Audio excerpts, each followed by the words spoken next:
Okay, so Tierra and Hazel, they have reunited and it feels so good.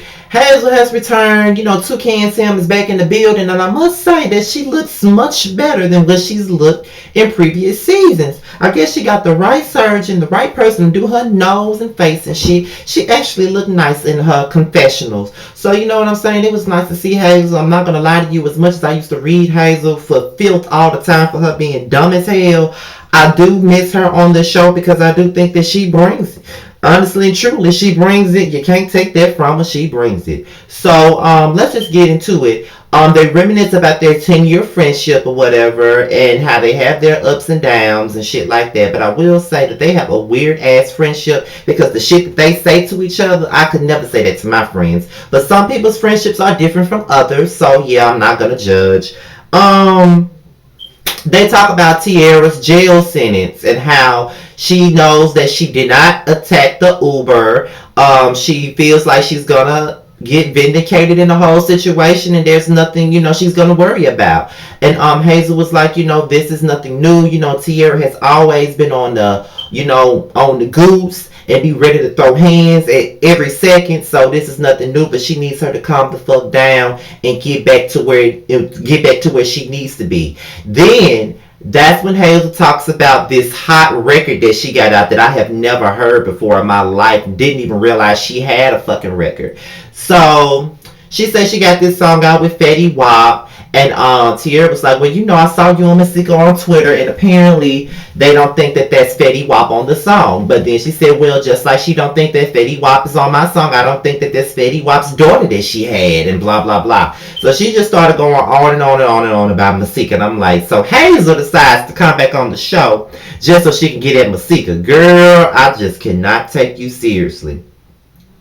So later on, Tierra tells Nikki and her friend, I forget his name, but she tells them that she has to turn herself in due to the miscommunications between her lawyers. And she gives them the bail money, and she's basically saying that just in case I have to be in a cell and have to be bailed out, I have the money already set up. And Nikki was saying that she doesn't need to be in these type of situations where she's looked at a certain way and she has to go through all this legal trouble and all of this stuff. So she doesn't, she's not here for that, but she's here to support Tierra. Tierra wound up having to go to jail and sitting there for 6 hours. And she got bonded out, and her friend was there alongside Nikki, so she was thankful to have them both on her side, which is a blessing, you know what I mean? Because when you going through some shit like that, get booked and shit, that shit is crazy. Because I've gotten booked at the jail when I got in my car accident last year. So I mean, and what's so funny about it was I had just got a fresh cut. I had on this nice outfit, had on my chain, and was just beautified that day. My skin was popping and everything. They didn't put no handcuffs on me. He just asked me where my outfit came from. And do I like to wear 80s clothes and shit like that. That's how the fuck he was focused on. But yeah, I understand what she means. Just sitting in somebody's booking room or what. I never been in a cell. Let's just be clear. I ain't never been in a cell. The furthest I ever been in was a booking room. But other than that, child, that is that is like the weirdest feeling to be sitting in somewhere like that for a long period of time. I swear. Let's talk about Princess. So now she's feeling some type of way about Ray J and shit. Now now she's feeling some way about him, and she feels like the marriage might not work and shit. Now here's my thing, y'all. Now, folks get mad with me when I go in on Princess, and of course I don't give a fuck. But Princess is a stupid popsicle head ass bitch, because she was sitting up here doing all this bragging about Ray and how she got him and how he not gonna want Tierra and all of this shit. But you marrying this motherfucker, like you up here bragging about him like he was a prize, right? But now you're about to marry this motherfucker, and you don't even think that y'all gonna make it, just due to the fact that you sitting up here thinking that you need a motherfucking prenup.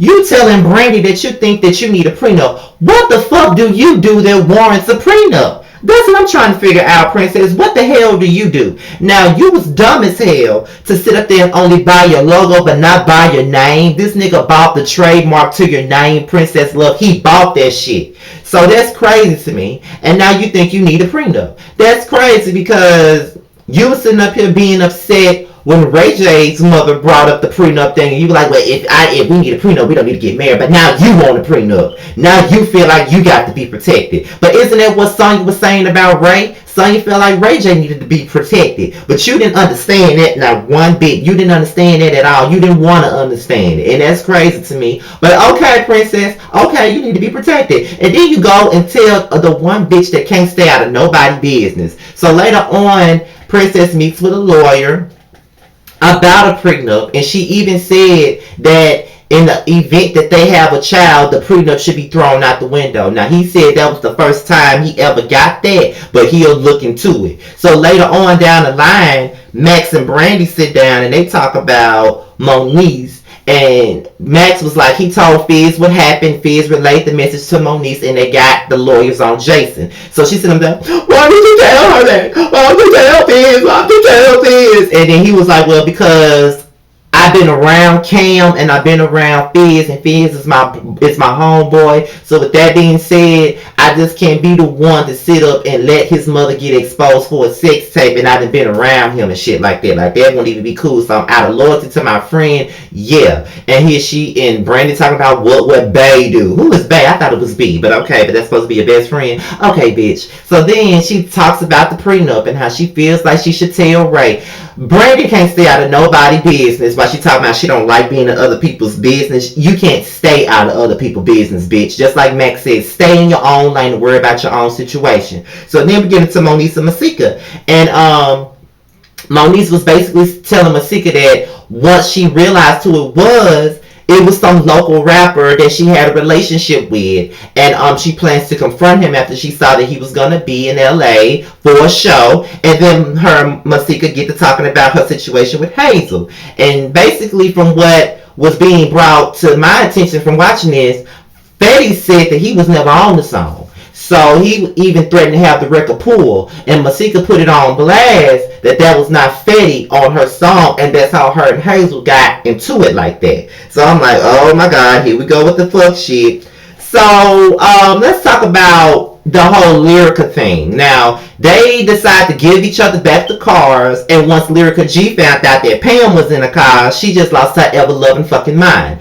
So she was like, why is this bitch in my car? Why are you here? Why are you here? They was about to fight. So Lyrica Anderson went in on Pam, which she should have. I'm glad she did. And she let her know that she was on some fuck shit. She getting tired of her with the bullshit. And I don't blame her. I'm getting tired of her with the bullshit, because she's the reason why they can't get along, why none of them can't never have no peace. She's the reason, and I wish she would have a fucking seat with that shit. So they hugged it out. Moniece confronts this goof troop doofy looking motherfucker. I see why you don't want the I'm about to say mixtape, the sex tape release, because this motherfucker looks goofy as a motherfucker. So he says that he makes up this elaborate lie that he lost his phone and Jason Lee just so happened to find it and found the tape in there, which is some bullshit. He knew that was a lie. He wanted some financial gain from it, and he knew that Jason Lee was the closest person to Masika, so he decided to do that, and that was fucked up. And you can tell he don't give a fuck. Even after after Moniece slapped the shit out of him, he didn't even give a fuck. He's sitting up there laughing and shit like the shit funny. You know what I mean? So I don't know, but I understand why you wouldn't want the damn sex tape out. I mean, look at him. I mean, that doofy motherfucker, I won't want it out either, honestly. So, the scene of the night for me, Masika goes to this party that Hazel is hosting, and they run into each other, and they go back and forth about the song, but Masika is only there to hear Hazel say she's sorry for saying what she said regarding her daughter and her daughter's paternity. Hazel ain't apologizing for a damn thing. So while they're arguing and Masika got a head turn, that's when 2K and Sam decides that she want to take a glass and do it like that. And Masika must got some quick reflexes, because she was just standing there for a minute. But then when that glass came about, whop, she reacted so motherfucking fast. Reacted real fast. You know what I mean? Reacted so fast to that. And, you know, they had to pull her out. And I felt like, y'all, bring Hazel back next season. And Masika coming back too. Bring Hazel back, because that bitch does bring the mess. She really does. But y'all, that's just it for my review on Love and Hip Hop Hollywood. I'm really ready for this shit to be over, if you ask me, because the shit been boring for me this whole damn season. Started out really, really good, but it's so boring and redundant. Where is Houston and where is Miami? That's what the fuck I'm waiting on, because I don't give a fuck about New York and I barely give a fuck about Atlanta. But that's my review on the Love and Hip Hop Hollywood. All of my social media accounts is at the bottom of the video, and I'm out of here, y'all. Peace.